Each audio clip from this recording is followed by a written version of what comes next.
What's up, guys? It is Rick again, and today we're talking all about JVing, how to make consistently 25K a month. Not only how to JV and what it is, most importantly, is how do I find a JV partner? How do I manage a JV partner? And honestly, what type of deal I do?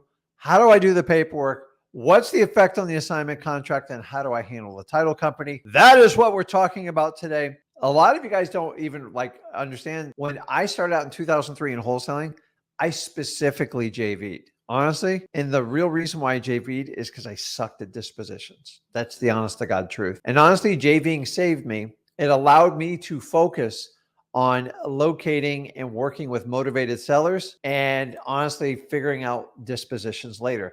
And that might be your strategy for starting out with JVing. It is a great way to do it. So let's get into and figure out how it works. And let's do it. So if you always hear people talking about JVing, it's like, what is a JV? And a JV is just a cute little acronym, JV for joint venture. It means when two people get together and they work together and they collaborate on one deal, and hopefully it's very successful and both parties are happy. Now, the good news with a JV is it is like dating somebody, meaning both parties have to mutually consent to do it. And then if they like how the deal went down and they want to do future deals, then they just can keep renewing a JV to do other deals together. This is how most people wind up being business partners and stuff like that. My recommendation is don't ever start out being a business partner. Do a JV. And if you like the way they do it and you want to marry them and do a partnership, that's all on you. But this is the best way to test the ground. So if you ever want to know what a joint venture is, that is what it is. So what you have to decide from here is you have to decide your strategy for JVing. And what do I mean by that? You have to have a reason for JVing. So here is why most people JV is because they're very good at one skill set and they're not great at another. This is where JVing was really meant to just flourish. Let me give you an example. I was excellent with motivated sellers. I knew how to build rapport. And I got really great wholesale deals under contract, but I sucked at dispositions. Honestly, I spent so much energy and so much passion in dealing with motivated sellers. I had little time, or I did not want to take the effort to do the dispositions because I felt like I could make more money the more motivated sellers I dealt with.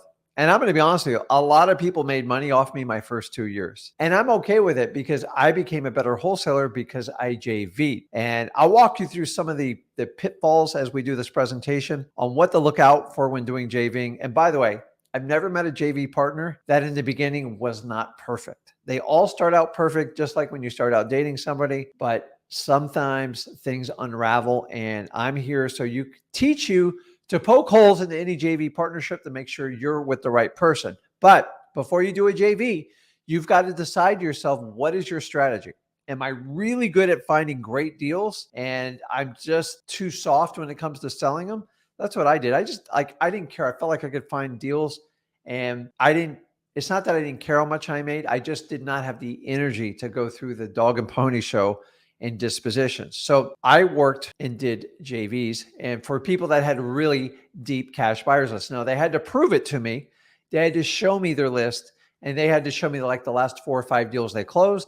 And if they got above average assignment fees or even retail fees, then usually I would do a one-time agreement to see if they could sell my deal. And if they sold my deal, I usually worked with them. If they couldn't sell my deal, I got rid of them as fast as I humanly possibly can. And honestly, that's how most JVs wind up working. Is a lot of times you'll find out right off the bat if the partner is going to work or not. And that's where a lot of it comes out. But I'm going to be honest with you, more times than likely, the really bad JV partner comes out at the very end. And I'm going to show you why. So decide which side of the equation on. Are you really good at acquisitions? Are you really good at dispositions? Now, I'm going to tell you where the imbalance is on this, okay? There's so many wholesaling courses. They call them wholesaling courses. They're not. They might as well be called realtor courses because they all focus on dispositions.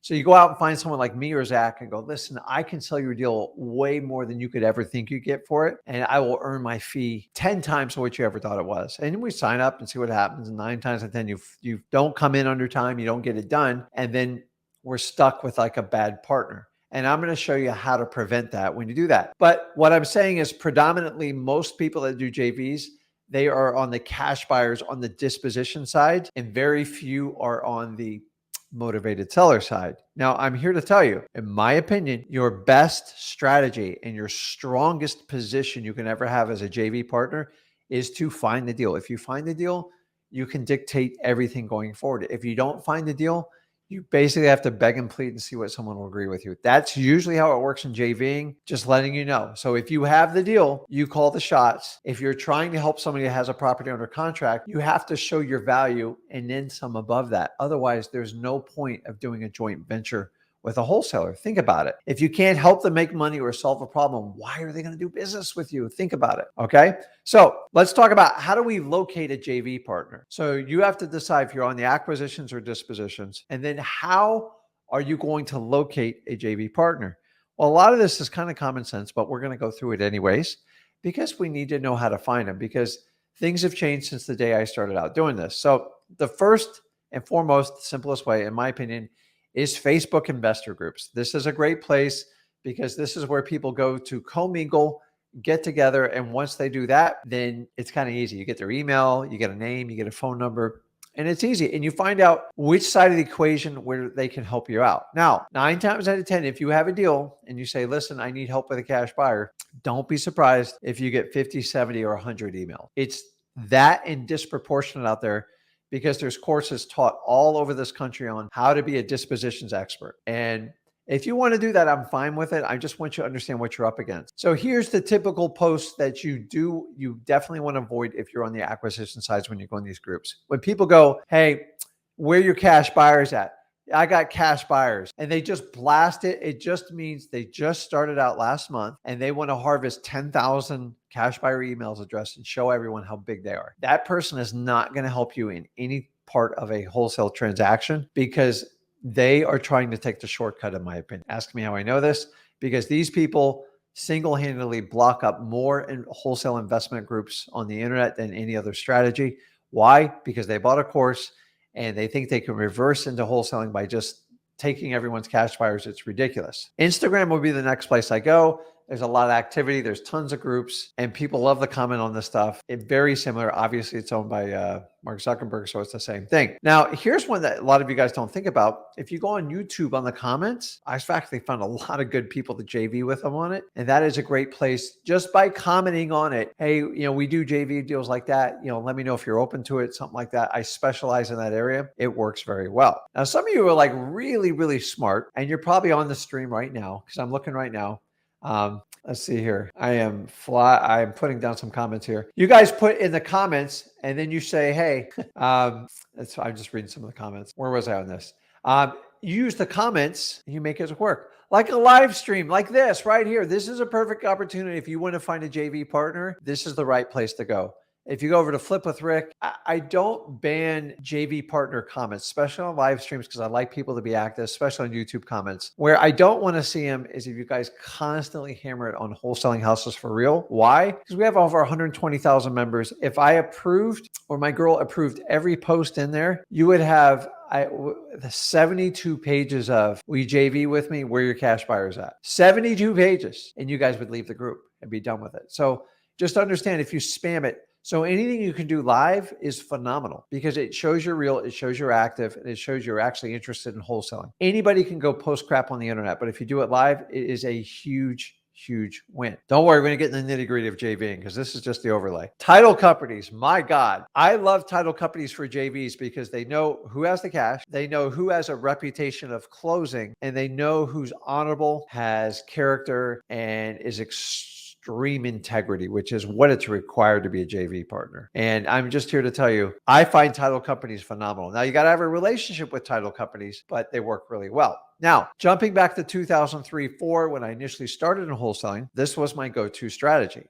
I went to all local RIA meetings. Now, I have 3 of them in my area. I eventually wound up owning one and running it for 7 years. But this is just an acronym for Real Estate Investors Association. And I love it. Like, who doesn't like a physical meeting talking about wholesaling specifically, basically anything real estate, and entrepreneurs, like-minded people that all get together? And I love it. The down part is, guys, I'm here to tell you, and this is the reason I got out of it. There's small group when the real estate market's exploding, these groups are pretty big, 200 or 300. And when it's like right now, like sometimes there's only 20 or 30 people in them. I didn't care. Shoot, I'd have a meeting if I had 3 people. The problem with these groups is pay the entry fee, whatever. It does cost money to run these groups. I knew I ran them, but the reality is they're going to try to sell you. They're going to sell you a boot camp. You're going to get on a tour to Home Depot and you're going to stare at toilets. It has nothing to do with wholesaling. Please don't do that crap. And honestly, there are some valuable speakers, but don't buy the speakers program that comes to town, sells you a program, and then leaves. They are never going to help you out. And most of the time, their program's very outdated. And what they do is they split the proceeds with the organizer of the event. So now I've told you how RIA works. I still go to RIAs, but it's the truth. And if you don't know it going into it and you get all excited about it and you buy something, you're stuck. And I'm all about anything that inspires you, but I want something that's actually going to make you a better wholesaler. So I always skip that and just go over to freewholesaling.com. Another one, meetup groups. We have informal meetup pop-ups all the time. I love doing them. I just love real estate. I love people. And honestly, I love the online thing. And if I could have every one of you sitting in a room with me, I would definitely prefer it. But I know y'all don't want to get on a plane or hop in your car and drive down to Stuart, Florida. It's kind of a pain in the butt. So this is what we do. Now, let's get into the real meat and potatoes of JVing, because this is the part you have to understand. Because the biggest question I get is, Rick, am I going to get screwed JVing? And there's so many variables that depend if that's going to happen or it's not going to happen, and you need to understand it. So the first thing is, let's talk about executing a JV deal. So you found a partner and you're excited about it and you want to do it and go, listen, how do I make this work? And this is the part where all the excitement, now you actually have to execute. So all the excitement, the glitter has to go away, and now you got to figure out how to do it. So let's talk about executing a deal. So you've got to figure out the basic framework. Number one, JV partner commitment. How committed is your JV partner? Meaning, are you getting a fly-by-night person? Are they actually going to help you out? So the first thing, what I mean by commitment, number one, I want to make sure that my JV partner is helping me with the deal. The last thing you need is a JV partner that's going to slow you down, make it a difficult transaction, and possibly yield you less money. Okay. And if any of those 3 things happen, do not, under any circumstances, JV. A JV partner should enhance the experience and make you more money. And a lot of you JV because I go, listen, some money is better than no money. And I'm okay with that. But let's talk about the commitment of your JV partner. Now, the first thing I want to know is, what is their skill set? So if I'm really good at acquisitions, the person coming on, they're going to have to wow me with their ability to work with cash buyers. Now, please don't let the number of cash buyers they tell you they have be your qualifying factor. Hey, Rick, I got over 5,000 cash buyers. I'll get it sold instantly for you. Oh, great. Let's do it. That's not a JV, guys. That is two egos bashing each other in, and you're never going to get anywhere doing that. When you hear I got 5,000 cash buyers, just go find another JV partner. It's not going to work. It's actually probably going to get you in trouble. Remember, you're assigning the contract, you're selling the contract. 5,000 people are just mostly other wholesalers, occasional retail buyer, and honestly, people just looking to look at your deal. And God only knows how many government agencies are in that category. 5,000 is not a realistic number. It means they didn't vet anybody. And if they didn't vet anybody, you are inviting massive problems into your JV deal. So here's what I rather do is go, listen, I've got 30 quality buyers all in that area, all in that zip code. And out of those 35, I've put a successful deal together, and here are the deals I did with them. That right there, you have got my attention, okay? When you say I got 5,000, 10,000 cash buyers, I know you're just full of it. Nobody has that. They're not legitimate buyers. They're all like fake pretenders. Most of them are other wholesalers. So know what your commitment is. The next thing you've got to understand is, when we talk about commitment, is if I have it.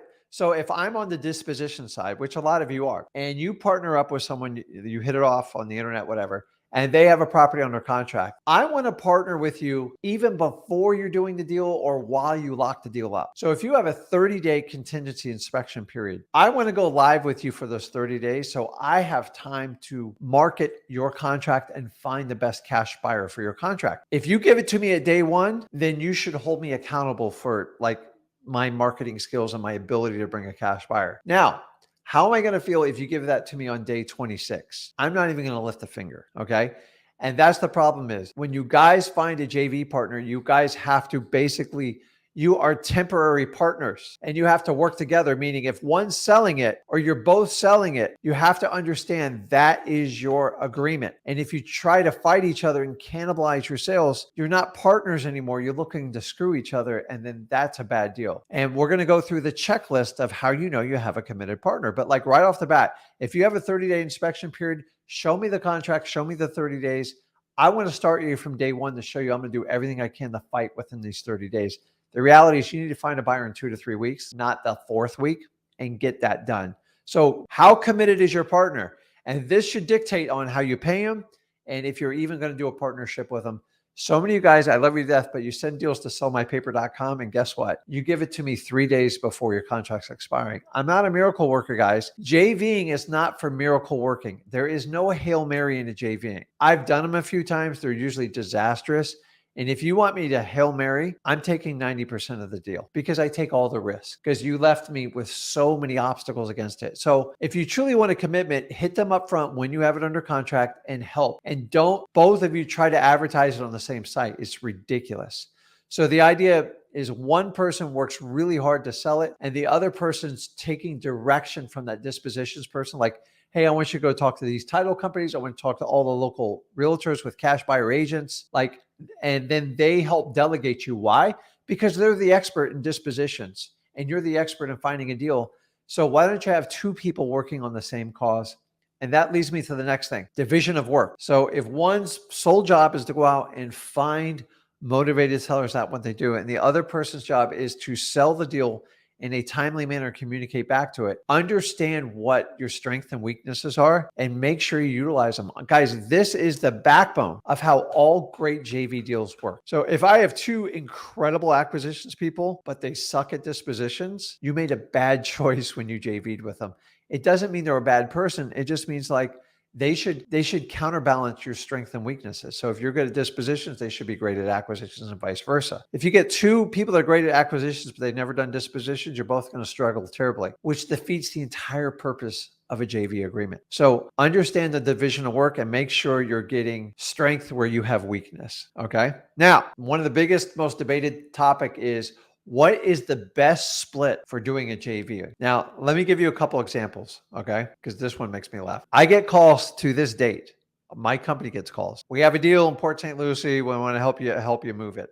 Okay, we would love to help. What's your JV agreement? Don't even send it over. Let's have a phone conversation. Well, we can give you 20%. Listen, have a nice day. Like, I'm like the United Auto Workers. You've got to be kidding me. You want me to give up my cash buyers list for a whopping 20%? So if it's a $10,000 deal, we only earn $2,000. It's not happening, guys. I turn them down all day long in my company. We are not going to expose our company and work my employees for 20%. That's what realtors do. We don't do that. Here's the value you get with me. 21 years experience. I know exactly who's going to buy it and I'm going to get it closed faster than any other deal you're done. If you don't think I'm worth it, then go somewhere else. We'll do 75, 25. No can do. Listen, I appreciate you have the deal, but the reality is I don't even know if you priced it right because we haven't even crossed that bridge. And number 2, I don't even know how much profit's in it. But if you're looking to nickel and dime me before we even start, go find a newbie out there because I am not the person you want to like shortchange on this deal. And I move on.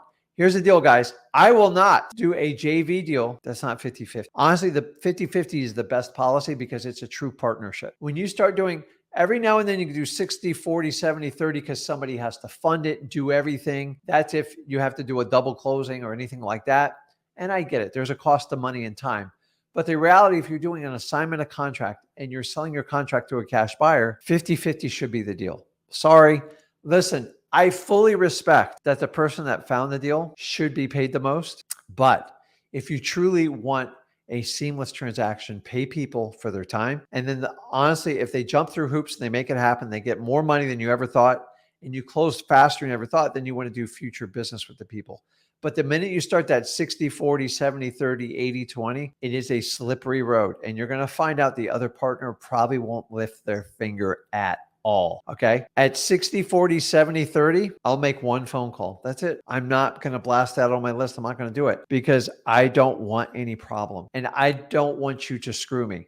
So if you don't value my time, if you don't value my skill set, I'm not going to do business with you. Go find somebody that's never, ever sold a wholesale deal, and they'll probably do it for 5% or 10%. But I'm just telling you, you get what you pay for a lot in a JV agreement. So when you guys get cheap and you like lock it down, here's the worst one, okay?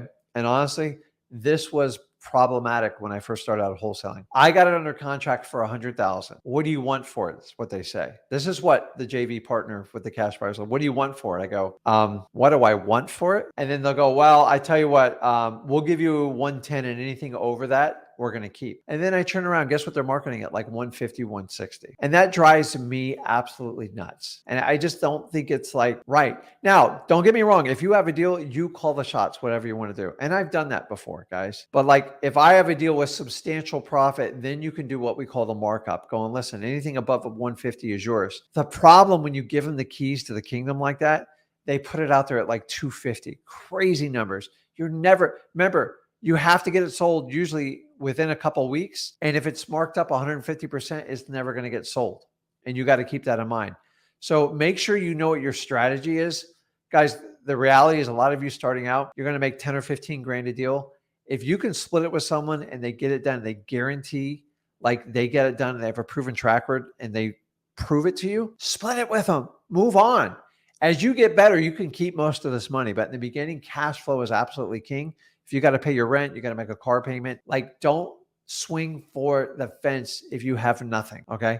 And a lot of times your JV partner, this is where they can take it. They'll take advantage of you because they take your deal and they blast it out to 100 different sites. You're going to have nothing but problems when they do all that. So you want to know where they market it. So let's talk about the type of agreement you do. There's two types of JV agreements. Okay. There is going to be an exclusive agreement, which means if I go into a JV agreement with John and me, so is John Doe and Rick Ginn, and it's exclusive. It means both of us gets paid no matter who buys the property or who sells it. So if the deal makes $10,000 total, he gets 5, I get 5. Now exclusives, it pushes the commitment way up, but here's the problem. If I find the contract, I sign an exclusive with John, and then John decides not to market the property. John just basically did like a realtor's listing agreement. John's getting paid no matter what happens. And a lot of times it de-incentivizes John excuse me, to actually go out and do his end of the bargain of the work. And for this reason, unless you and your partner found this deal together on your own, do not enter into exclusive agreements because there's no guarantee that they're actually going to work. What you want to do is enter into, I'll show you. And we just explained exclusive agreement, a non-exclusive agreement. So if Rick Ginn has the deal and you show me, hey, I have a robust cash buyers list in that city, in that zip code. Here's the 3 deals I've sold in the last 90 days. And I know 2 guys are going to be very excited about this. I know roughly what they'll pay for it. And here's the deal. I go, listen, that'd be awesome. I go, there's about $10,000 to $20,000 in profit in it. He goes, I think I can get you 20 grand. I go, that's fine. Here's what I'm going to do. I'm going to sign a JV agreement with you and I'm going to give you a non-exclusive, meaning if you find a buyer, you get paid. If you don't find a buyer, you don't get paid. That's it. That's the only type of JV agreement you should sign. Sorry. Unless you have a partner and you're doing it deal to deal, you can do an exclusive, but a non-exclusive basically says you bring me a buyer, you get paid. You don't bring me a buyer, I don't owe you anything. And by doing the non-exclusive, I know that worries some of you about the commitment, but the reality is, why would you pay someone if they didn't do the work? Non-exclusive is the key. So the next question is, okay, Rick, how in the heck do we do these JV agreements? And I'm here to tell you a JV agreement is nothing more than an agreement with someone on a contract on how they're going to get paid for it. So if you do a non-exclusive JV agreement, and by the way, most JV agreements are 1 to 2 pages max. If they're any longer, you better read through it with fine print. But you want to do a non-exclusive. And here's the key, guys. We're going to go over the contract right before we finish here. Your assignment of contract is the key, is your additional insurance policy to make sure you get paid on it, okay? Understanding the assignment of contract is where you can spell out when there's anyone other than the originating wholesaler on how they get paid. An example. If a realtor brought a cash buyer to the table, I would have to spell it out on the assignment of contract. I don't do a JV agreement with a realtor. I can do a commission agreement, a non-exclusive, and or I put them on the assignment of contract. Why the assignment of contract, Rick? Because I've been down this rodeo before. By putting them on the assignment of contract, you are giving explicit instructions to the title company they have to follow by law. They're going to risk their license and insurance if they don't follow it. And if they don't follow that assignment of contract, they are subject to a lawsuit. So I like the assignment of contract because it is ironclad. Now, you put in there right after your assignment fee if there is another person being paid any types of monies. If it is a realtor, it is defined as a commission in there. That's perfectly legal. If it is another wholesaler or another investor, you basically say, ABC Property Holdings is receiving a $10,000 payment, and this is how it's going to be paid. And that's it. And once you put it on there, it's perfectly legal. Yes, we don't have a real estate license, but we are marketing companies that sell contracts. That's how we get compensated for it. Now, that doesn't mean we skip the JV agreement. The JV agreement sets the tone up front and puts everybody on notice. Here is the deal. The assignment of contract is where you get down to the minute details. You have to do both, okay?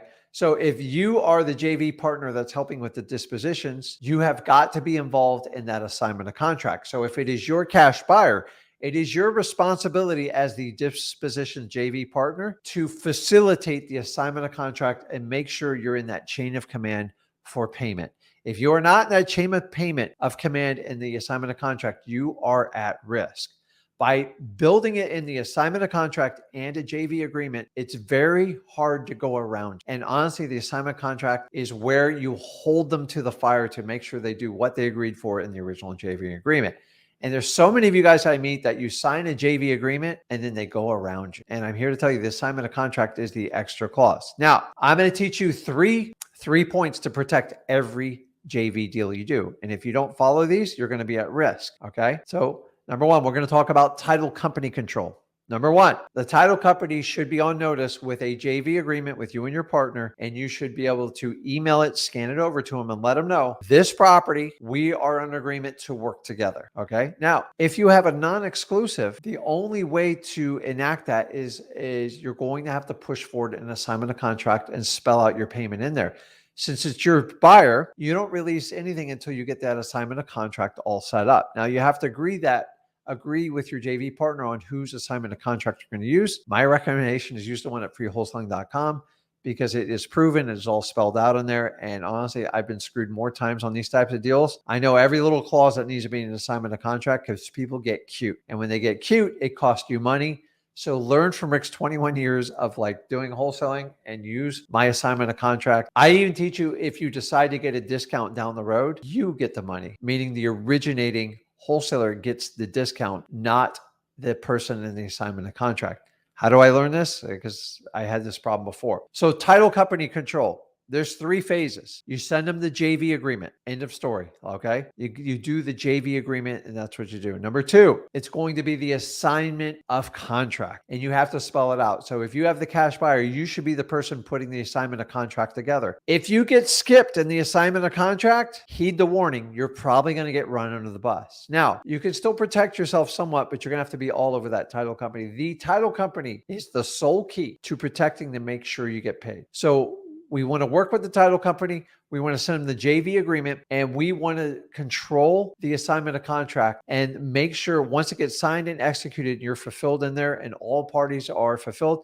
Then you give it to the title company. And then your job after that is 100% to babysit the title company. And when I say babysit, you got to babysit it like it's no tomorrow.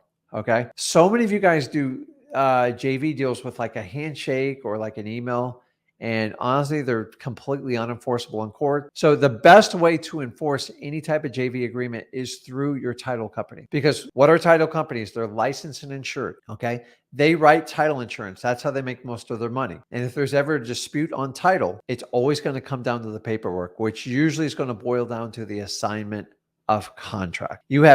If you're the dispositions partner JV and you didn't do the original contract, you have no control over that part. But you do have control over the assignment of contract, the JV agreement, the communication of the title company, and obviously communication directly with your cash buyer. Now, I strongly suggest you keep a strong relationship with your cash buyer and let them have you fill you in if they see anything that's just out of the norm. He told me to sign this. Don't worry about this. That's where you've got to have your cash buyer dialed in. If you skip any of these phases, you will get screwed. And guys, honestly, if I could tell you the amount of times this year that people have not paid me on deals I've done, or I've had it happen. And the only time it ever happens is when I fall asleep at the wheel. I get busy. So I do a lot of deals, not only in South Florida, all my virtual markets, I do it all over the country. It is a lot of work, guys. And so if your main focus is JV deals, you're going to have to keep a spreadsheet, you're going to have to keep notes, and you're going to have to keep files. I don't care if you do it in a CRM, if you do it in Google spreadsheets, you better track it, because once you get past 2 or 3 deals, it's really hard to keep tabs with people. People do dumb stuff all the time, okay? What I want to do is leverage the title company to make sure I always get paid. I've had title companies write me a check for $10,000, $15,000 because they don't want me to sue them because their employee made a mistake. Because the lawsuits, by the way, when title companies have disputes, they get penalized on their insurance policies. So they usually keep about 55% of the whatever you guys pay for title insurance. I don't know if you guys knew that. If they get a hit or a claim, their numbers get reduced. They lose like 15%. And that adds up to hundreds of thousands of dollars for them. So a lot of times they will negotiate with you to make it go away. The only way you can negotiate with the title company is you have to have very clean, tight paperwork. And that's what you need to fully understand. So the question always is, hey, where is the best place to get a JV agreement and stuff like that? Well, because I'm not a lawyer, I'm not going to give you the agreement, because these things are constantly flopped around everywhere. Now, the good news is a JV agreement's pretty straightforward. They're not overly complicated. They should be married to one specific property and have a time specific, 60 days, 90 days, 30 days, whatever it is. And it's either exclusive or non-exclusive. And that's it, guys. Like the JV it should end after that property has been sold, and it should expire, and that should move on. So many of you guys are like, how do I do a JV agreement? Listen, you can find them on the internet. They're out there, but I'm just telling you the best place, in my opinion, is go to your title company and or a bona fide real estate lawyer. And you're looking for the simple form, but like if you don't do the paperwork, don't complain if your deal gets stolen, because it's going to. I guarantee you. Unfortunately, there's very unscrupulous people out there that think it's easier for you to go out and hunt the deal and for them to basically steal it and snag it from you. And wholesaling is no exception. It happens in every other business. This is our shoplifting section of wholesaling, and you got to warn it. And honestly, by the way, all JV partners, they sound perfect when you first meet with them. And then usually you find out later they don't have the cash buyers. They can't do a quarter what they say, and they ghost you. And that's why you have to do paperwork to protect yourself. So especially if you're going out and getting the deal, don't ever let somebody screw that up. A JV partner should help you. They should accent what you do, and they should help offset any of your deficiencies of stuff you don't like to do. If you don't like to do dispositions and you want to concentrate on dealing with acquisitions, make sure you go find the best. Okay. And by the way, if you think just, oh, they're a big company, they'll help. Honestly, a lot of times the big companies are the worst because they don't give a crap. And there's a lot of companies out there disguised as dispositions kings. They sell entire franchises on these models. And what they'll do is have you, don't worry, we're just going to option your property. I highly advise against people not optioning your property because they have the potential to cloud the title. And they tell you, I optioned it, and if you sell it without me, you're good to go. But understanding, I just don't like those agreements because I've had problems with them before. And here's the problem. A lot of these franchisee dispositions companies, they just have sales reps on the phone all day. Their job is to sign up X amount of deals per day. So it's a numbers game. They don't give a crap if they're going to help you or not. If they sign up 100 option agreements and 5 go through, they're fine. But that problem, you know what that means? 95 of you get screwed. Okay. So when you hear option, understanding you are being optioned and they're just going to play the numbers game. I want someone that's going to go crazy and help me sell that deal. And I want to reward them for their time. Ideally a 50-50 deal. But guys, the best place, start with your title company to get these JV agreements. Make sure it's specific to the state you're doing real estate in. And hopefully you can have a real estate lawyer look it over and make sure you do your paperwork. And remember, it's not just the JV agreement. If you find a cash buyer for a deal, you need to tie it in. If you're doing an assignment of contract, make sure it's spelled out on that assignment of contract that you're getting paid. It is a line item. Richard Ginn, whatever the company is, put it in there and make sure you're getting paid. The worst ditch. So guys, that's it on JV deals.